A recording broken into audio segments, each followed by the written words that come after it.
ચૈત્ર માસની નવરાત્રિ અને આઠમના પાવન અવસર પર શ્રી ખોડલધામ સમિતિ અંકલેશ્વર દ્વારા 674 કુમારિકાને ચૈત્રી નવરાત્રિ નિમિત્તે ગોયણી કરી તેમનું પૂજન પ્રસાદ તેમજ ભેટ આપવામાં આવી હતી.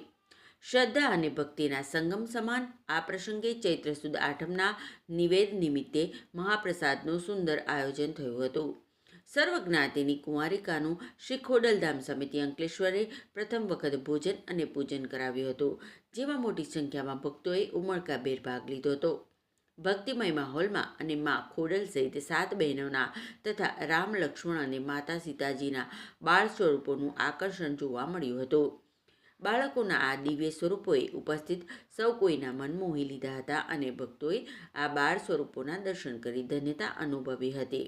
સેવા અને સમર્પણનો સંગમ આ સમગ્ર કાર્યક્રમમાં શ્રી ખોડલધામ મહિલા સમિતિ, શ્રી ખોડલધામ યુવા સમિતિના 50 જેટલા કાર્યકરોએ સેવા આપી હતી. આ પ્રસંગે શ્રી ખોડલધામ દક્ષિણ ગુજરાત ઝોન અધ્યક્ષ અને ટ્રસ્ટી ભરત પટેલ, મનસુખ રાદડિયા, પંકજ ભુવા, જિલ્લા કન્વીનર જયશીલ પટેલ અને અંકલેશ્વર સમિતિ કન્વીનર વિપુલ વેકરિયા, અમીબેન સોજીત્રા તથા તેમની ટીમ તેમજ દરેક સમિતિના સભ્યો, સ્થાનિક અગ્રણીઓ અને ભાવિકોએ ઉપસ્થિત રહી મા ખોડલના આશીર્વાદ મેળવ્યા હતા. મા ખોડલ આજરોજ અંકલેશ્વર ખોડલધામ સમિતિ અંકલેશ્વર વતી મા ખોડલનો ચૈત્રી નવરાત્રિના દિવસે ગોયણીનો કાર્યક્રમ રાખેલો હતો, જેમાં 675 દીકરીઓએ ભોજન લીધું, એમની પૂજા કરવામાં આવી અને મા ખોડલની આરતી કરી, રામલલાની આરતી કરી અને દીકરીનું પૂજન કરી અને સરસ મજાનું ભોજન બેસાડી ભોજન પ્રસાદ કરાયો છે.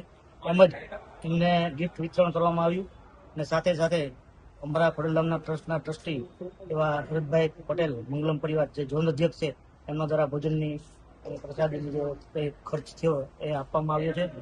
સાથે અમારા ટ્રસ્ટી છે પંકજભાઈ ભુવા અને બધા જ ટ્રસ્ટીઓ હાજર રહ્યા હતા.